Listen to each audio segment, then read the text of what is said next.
Você já se viu no meio de uma confusão que não começou por você, mas que de alguma forma te atingiu? Gênesis 14 começa como um filme épico. 4 reis se levantam contra 5. Na superfície, parece apenas um relato histórico sobre alianças políticas antigas, mas há algo muito mais profundo acontecendo. Cadores-Laomer, rei de Elão, junto com outros 3 reis, entra em guerra contra uma coligação de 5 reis da região, incluindo os reis de Sodoma e Gomorra. O motivo? Rebelião. Durante 12 anos esses reis haviam servido Cadores-Laomer, mas no 13º ano decidiram romper com sua autoridade. E então começa a guerra. Logo de início, o capítulo mostra que estamos num mundo onde impérios colidem, orgulho se inflama, alianças são quebradas e a violência dita as regras. É caos, mas é exatamente nesse cenário que Deus começa a mover seus propósitos, mesmo quando ninguém está falando dele. Isso nos ensina uma lição poderosa. O silêncio de Deus não é ausência de ação. Ele trabalha mesmo quando tudo parece estar fora de controle. Em um cenário dominado por política, ganância e sangue, a presença de Deus ainda se manifesta e será vista por aqueles que o buscam. E então surge a conexão pessoal.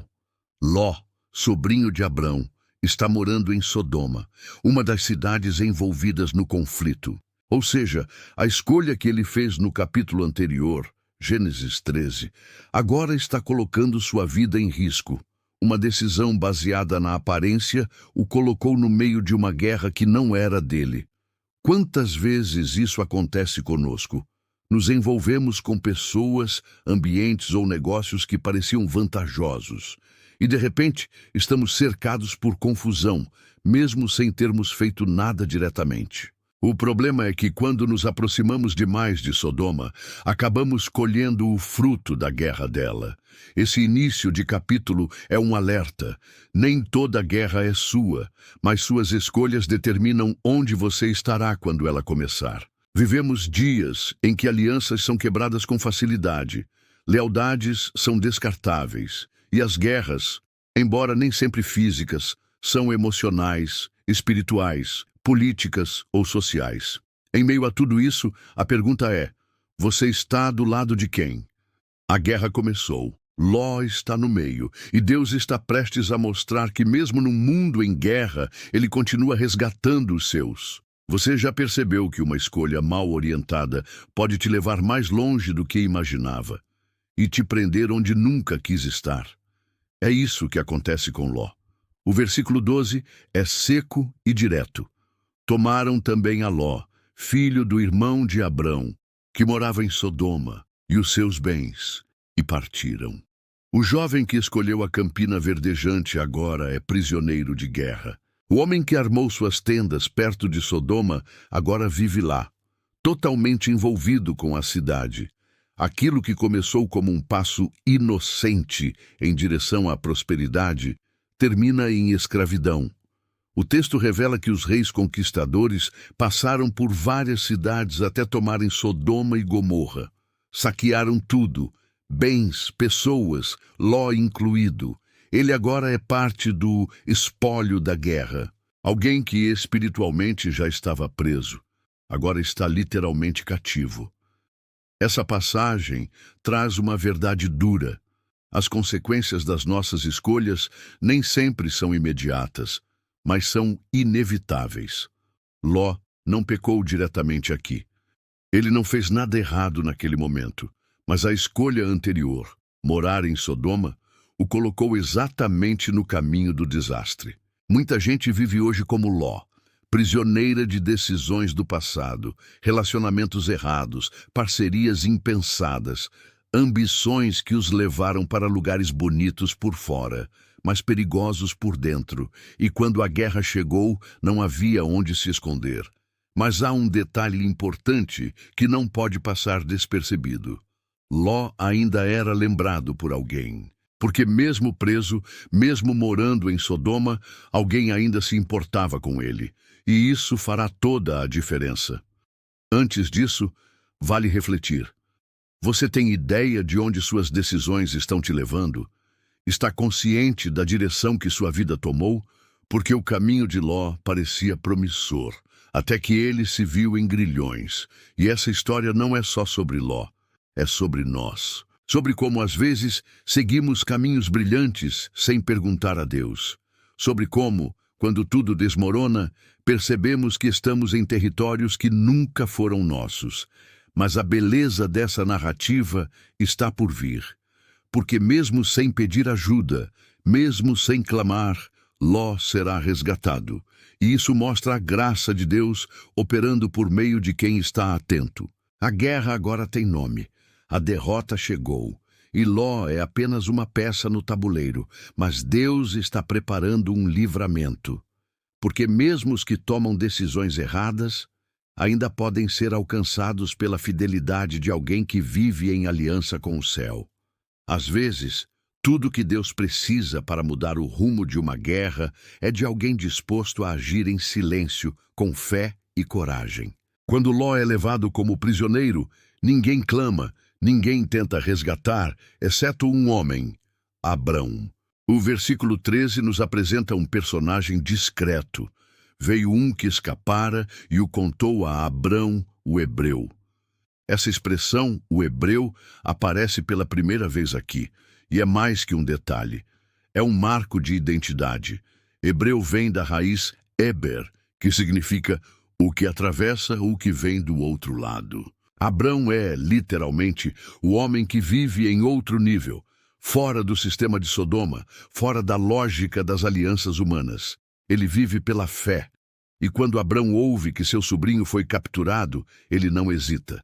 O texto diz que ele convocou seus 318 homens treinados nascidos em sua casa e os armou para uma missão de resgate. Isso é poderoso. Abrão era um homem de paz, mas quando a justiça exigia ação, ele se tornava um guerreiro.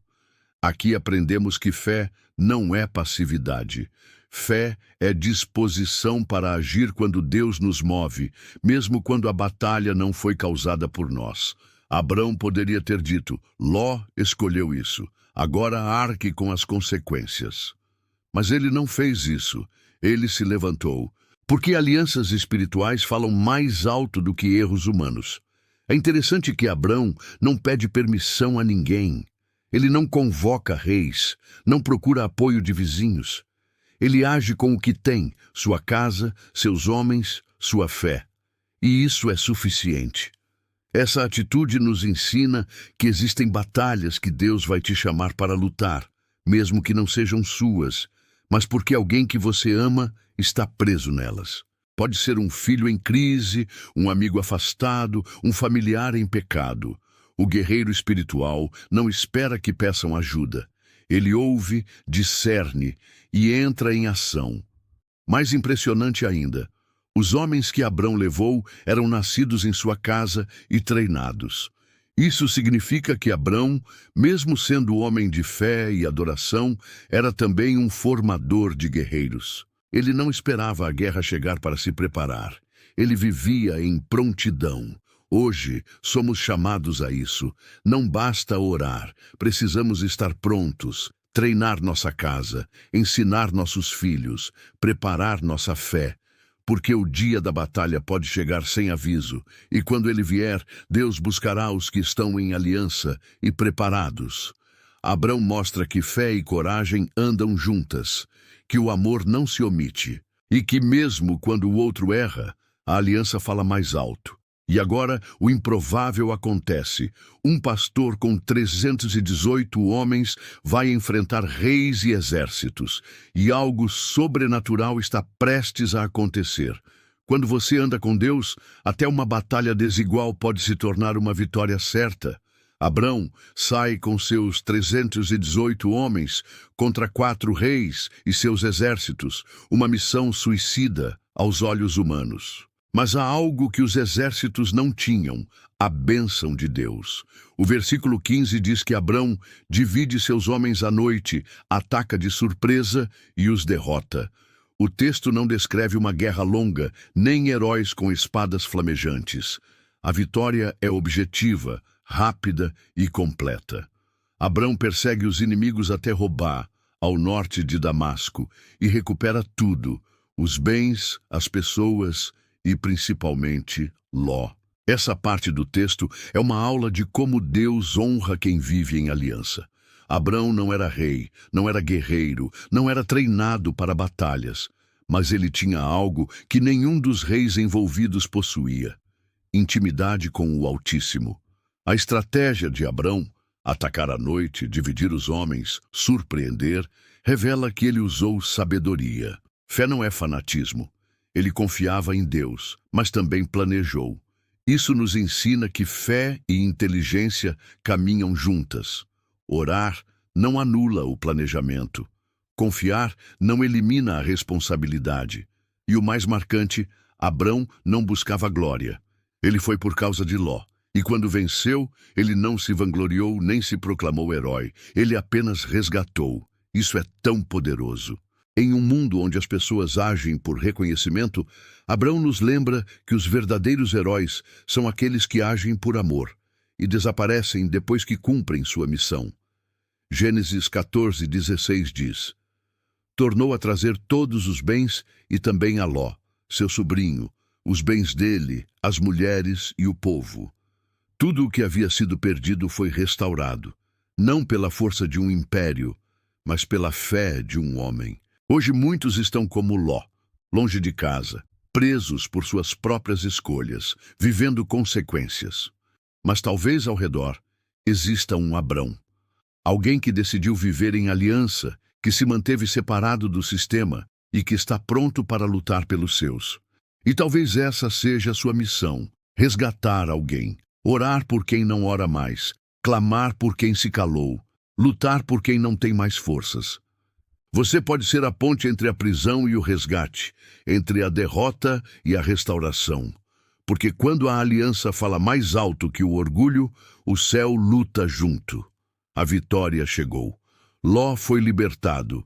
E agora, com os olhos da fé, vamos ver o que acontece depois que os reis descobrem o que Abrão fez. Às vezes, a maior batalha não acontece no campo de guerra, mas no coração depois da vitória. Abrão venceu os reis, libertou Ló, recuperou os bens. Mas agora diante dele surgem dois reis e duas propostas totalmente diferentes. Primeiro aparece o rei de Sodoma. Depois, Melquisedeque, rei de Salém. A Bíblia os coloca lado a lado propositalmente, como se dissesse: preste atenção, você terá que escolher entre eles também. O rei de Sodoma representa o mundo. Riqueza sem princípios, ofertas sem aliança, poder sem propósito. Já Melquisedeque, que surge de forma quase misteriosa, representa o reino de Deus, sacerdote do Deus Altíssimo. Ele abençoa Abrão e traz pão e vinho, símbolos profundos de aliança, provisão e eternidade. E aqui está o ponto decisivo. Melquisedeque abençoa primeiro, e Abrão responde com entrega. Ele dá o dízimo de tudo, não por obrigação, mas como um ato de reconhecimento. Ele sabe quem é sua fonte, ele sabe de onde veio sua vitória. Mas logo depois vem o rei de Sodoma com sua proposta: dá-me as pessoas e toma para ti os bens. Parece um acordo justo, mas por trás disso está uma semente de controle. O rei de Sodoma quer dizer: você venceu, mas eu ainda sou o dono. Vamos dividir o lucro. É aqui que Abrão mostra porque Deus o escolheu. Ele responde com firmeza: levantei a minha mão ao Senhor, o Deus Altíssimo. Nada tomarei de tudo o que é teu, nem um fio, nem uma correia de sandália, para que não digas: eu enriqueci Abrão. Isso é tremendo. Abrão recusa riquezas legítimas porque não quer confusão sobre a fonte da sua prosperidade. Ele está dizendo: minha herança não vem de Sodoma, vem de Deus. Quantos hoje aceitariam sem pensar? Um rei oferecendo bens, uma oportunidade, um contrato, um acordo? Mas Abrão entendia: aceitar aquilo seria comprometer a pureza da promessa. Ele sabia que, às vezes, o preço para enriquecer é perder a identidade. Hoje muitos são tentados por propostas parecidas. Dinheiro rápido, alianças sem valores, visibilidade sem propósito. Mas a pergunta é: o que isso vai custar no seu espírito? Abrão nos mostra que quem vive debaixo da bênção não precisa dos atalhos do mundo. Ele tinha acabado de vencer reis e, mesmo assim, recusou riqueza, porque seu maior tesouro não era o ouro, era a aliança. Esse momento é um divisor de águas. 2 reis, 2 reinos, 2 visões de futuro. Abrão escolheu Deus, e essa decisão não lhe tirou nada, só preparou o terreno para algo muito maior. A batalha passou, mas agora o céu vai falar com Abrão de uma maneira que nunca falou antes. Alguns encontros mudam tudo, mesmo que durem apenas um instante. Em meio a reis sedentos por poder, surge uma figura silenciosa, quase esquecida nos versos, mas de um peso espiritual eterno. Melquisedeque, rei de Salém. Ele aparece do nada, sem genealogia, sem contexto político, sem histórico militar. Mas o que ele traz é maior do que qualquer espada: pão, vinho e bênção. A Bíblia diz: Melquisedeque, rei de Salém, trouxe pão e vinho e era sacerdote do Deus Altíssimo. Essa é a primeira vez que alguém é chamado de sacerdote na Bíblia. E o mais surpreendente, ele representa um sacerdócio que não vem de Levi, não vem da lei, não depende do templo. É um sacerdócio eterno, que mais tarde será ligado diretamente a Jesus Cristo. Hebreus 7. O pão e o vinho que ele traz apontam profeticamente para a ceia do Senhor. Antes mesmo de existir Israel, antes de existir Moisés, antes do Monte Sinai, Deus já estava revelando o plano da redenção. E Abrão foi o primeiro a tocar esse símbolo da graça. E então Melquisedeque libera a bênção. Bendito seja Abrão pelo Deus Altíssimo, o possuidor dos céus e da terra. E bendito seja o Deus Altíssimo, que entregou os teus inimigos nas tuas mãos. Essas palavras carregam autoridade espiritual. Melquisedeque está dizendo: você venceu, porque o céu lutou com você. Não foi a sua espada, não foi a sua estratégia, foi o Deus Altíssimo, o verdadeiro rei. E o que Abrão faz? Ele entrega o dízimo de tudo, não por obrigação, não por lei, mas por reconhecimento. Isso é muito mais que uma oferta, é um ato de adoração, de rendição, de fé. Aqui está uma lição para os dias de hoje. Nem todo rei vem com coroa e nem toda autoridade é visível. Às vezes, a maior presença de Deus se manifesta nos encontros mais simples, no pão, no vinho, na bênção, na comunhão. Melquisedeque representa aquele momento em que Deus visita você de forma inesperada, através de alguém que carrega o céu no coração. E quando isso acontece, a única resposta correta é reconhecer: tudo o que tenho vem dele. Hoje, o mundo ainda apresenta reis como o de Sodoma, poderosos, ruidosos, controladores. Mas há também reis como Melquisedeque, discretos, espirituais, portadores de um reino eterno. Abrão escolheu quem honrar, e isso definiu o rumo da sua vida espiritual. Ele não apenas venceu a guerra externa, ele venceu a guerra interna, a guerra entre a carne e o espírito, entre o aplauso e a obediência, entre o agora e o eterno. O que você entrega revela quem é o seu Deus. Em Gênesis 14:20, após receber a bênção de Melquisedeque, Abrão faz algo surpreendente. Ele entrega o dízimo de tudo. Não por imposição, não porque a lei mandava, mas porque ele reconheceu uma verdade que muitos hoje ainda ignoram. Tudo o que ele tinha vinha de Deus. Essa é a primeira menção do dízimo na Bíblia. E o mais impactante é que ela acontece 4 séculos antes da lei de Moisés. Ou seja, o dízimo aqui não é um mandamento, é uma resposta, é uma declaração silenciosa de fé, gratidão e aliança. Abrão viu que a vitória na guerra não veio da força de seus homens, nem da sua estratégia. Foi Deus quem entregou os inimigos em suas mãos, e o dízimo é a forma prática de dizer: Senhor, reconheço que tudo veio de ti. Em tempos modernos, muitos reduzem o dízimo a uma obrigação religiosa, um ritual seco ou uma moeda de troca. Mas Gênesis 14 revela que o verdadeiro dízimo é espiritual. É um ato de consciência. É quando o coração se curva antes da carteira. E tem mais. Abrão entrega o dízimo a Melquisedeque, o sacerdote do Deus Altíssimo. Isso aponta profeticamente para Jesus, nosso eterno sumo sacerdote, segundo a ordem de Melquisedeque. Hebreus 7:17. O que Abrão faz é, sem saber, honrar a Cristo antes mesmo da encarnação. Esse gesto simples de entregar 10% tem implicações profundas. Ele está dizendo: não sou dono de nada. Não confio nas riquezas. Minha vitória não é minha, é do céu. Minha fé não se limita à oração. Ela afeta minha generosidade. Hoje, essa atitude nos confronta. Em um mundo onde tudo é medido por retorno, controle e acúmulo, Deus ainda busca pessoas como Abrão, que sabem que fé sem entrega é discurso vazio. E aqui está um ponto decisivo. Abrão entrega o dízimo antes de recusar as riquezas do rei de Sodoma. Ele dá primeiro para Deus, e depois recusa o que o mundo oferece. A ordem importa, porque quem primeiro honra o céu não se vende pela terra.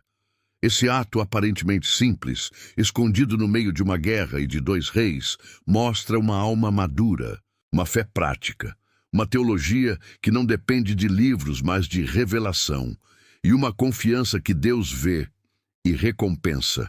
Abrão venceu no campo de batalha, mas aqui, com o dízimo, ele vence no campo do coração.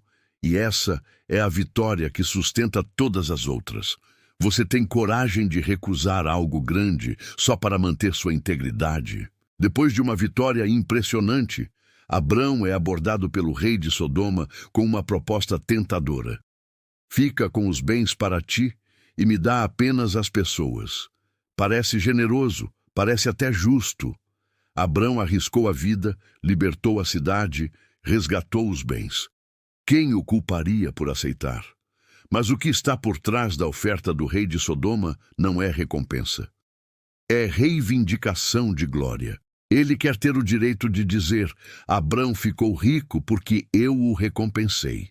E Abrão percebe isso. Ele levanta a mão e faz um voto: nada tomarei de tudo o que é teu, nem um fio, nem uma correia de sandália, para que não digas: eu enriqueci Abrão. Essa declaração é uma das mais fortes da vida espiritual de Abrão. Ele está dizendo: minha fonte é Deus. Minha reputação não será dividida com o sistema de Sodoma. Nesse momento, Abrão nos ensina algo poderoso. Fé não é só confiar para receber, é também ter coragem para recusar. Há bênçãos que te aproximam de Deus, e há presentes que te afastam silenciosamente. Abrão tinha sensibilidade para discernir isso. Quantas pessoas hoje não estão aceitando cordas de sandália em troca de sua integridade? Propostas aparentemente pequenas que comprometem o testemunho. Conchavos que trazem vantagens imediatas, mas corrompem a alma a longo prazo. Abrão sabia: o preço para ficar com os bens de Sodoma era permitir que o rei ficasse com a glória. E ele não negociava isso. Ele preferia abrir mão de riquezas do que deixar que alguém dissesse que seu sucesso veio de outra fonte que não fosse o Senhor. Isso também nos desafia. De quem queremos depender? O rei de Sodoma representa o sistema do mundo, rápido, sedutor, poderoso. Mas também exige algo em troca: a sua lealdade. E note que Abrão não faz discurso. Ele apenas levanta a mão, faz um voto e recusa. Sem brigar, sem discussão, apenas um não cheio de convicção. Às vezes, a maior fé é expressa em decisões silenciosas que ninguém vê, mas o céu registra. Essa recusa foi um marco. Ela preservou o testemunho de Abrão. Ela manteve o nome de Deus limpo diante dos povos. E ela preparou o cenário para Deus falar com ele como nunca antes. Você está pronto para dizer não às ofertas que comprometem sua identidade? Porque quando você recusa o que parece ganho, o céu se prepara para te dar o que é herança. Deus fala mais alto depois que você diz não para o mundo. Embora o capítulo 14 termine oficialmente com a recusa de Abrão à oferta do rei de Sodoma, a história não termina ali. A Bíblia é intencional. O que acontece no início de Gênesis 15 é uma consequência direta do final do capítulo 14. Logo após Abrão rejeitar a proposta do rei de Sodoma, o versículo seguinte, Gênesis 15:1, começa com: Depois destas coisas, veio a palavra do Senhor a Abrão, numa visão, dizendo: Não temas, Abrão, eu sou o teu escudo e o teu grandíssimo galardão. Pare e pense, depois destas coisas, depois de quê? Depois da guerra, depois do resgate, depois do encontro com Melquisedeque, depois da proposta indecente, depois da recusa firme. Foi depois de tudo isso que Deus falou. O céu estava observando. A renúncia de Abrão não passou despercebida. Ele abriu mão de riquezas, rejeitou o reconhecimento humano, preferiu a honra do Senhor. E Deus responde: Você recusou o galardão dos homens, mas eu serei o teu galardão. Esse é um dos momentos mais profundos da vida espiritual de Abrão. Ele não apenas recebe uma palavra de proteção, eu sou teu escudo, mas de recompensa divina, teu grandíssimo galardão. Deus está dizendo: Abrão, você não perdeu nada. Você se posicionou por mim. Agora, eu mesmo serei sua recompensa. Hoje, em um mundo que valoriza status, riqueza, influência e aprovação social, essa passagem é um lembrete poderoso. O céu recompensa aqueles que preferem a integridade à visibilidade. Deus não está em busca de quem conquista tudo, mas de quem recusa o que compromete o propósito. E o impacto disso é tão profundo que mesmo antes da promessa do filho, que virá logo em seguida, Deus já estabelece um vínculo íntimo com Abrão. Eu sou o teu galardão. Ou seja, a verdadeira recompensa não é o que Deus pode dar, é quem Deus é.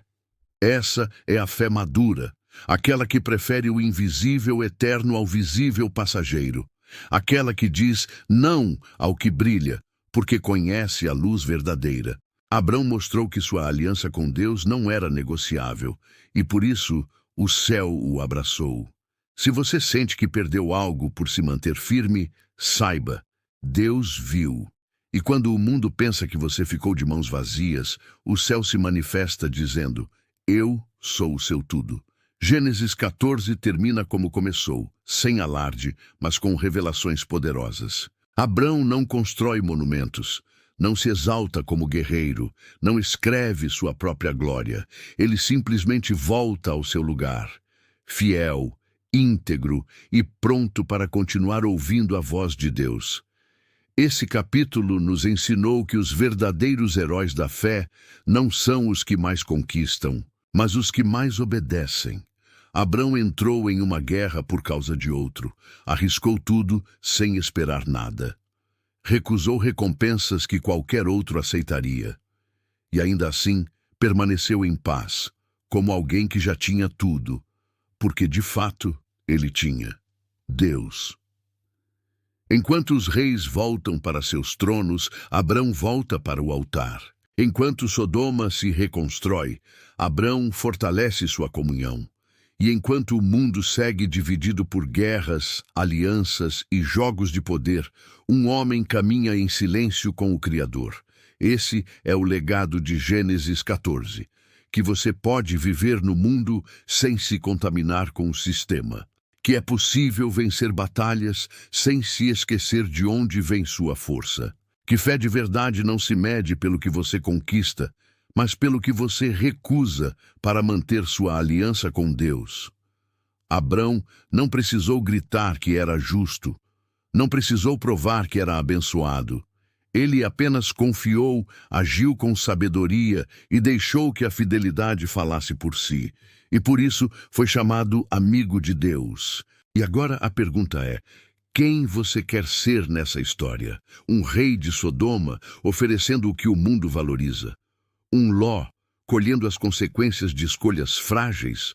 Ou um Abrão, que confia mesmo quando recusa, que age mesmo quando não é reconhecido e que vence, mesmo sem aplausos? Se essa mensagem falou com você, curta, compartilhe e se inscreva no canal. Estamos juntos para mergulhar capítulo por capítulo na Bíblia e descobrir o que ela ainda tem a dizer para a nossa geração. Porque há poder em viver com integridade.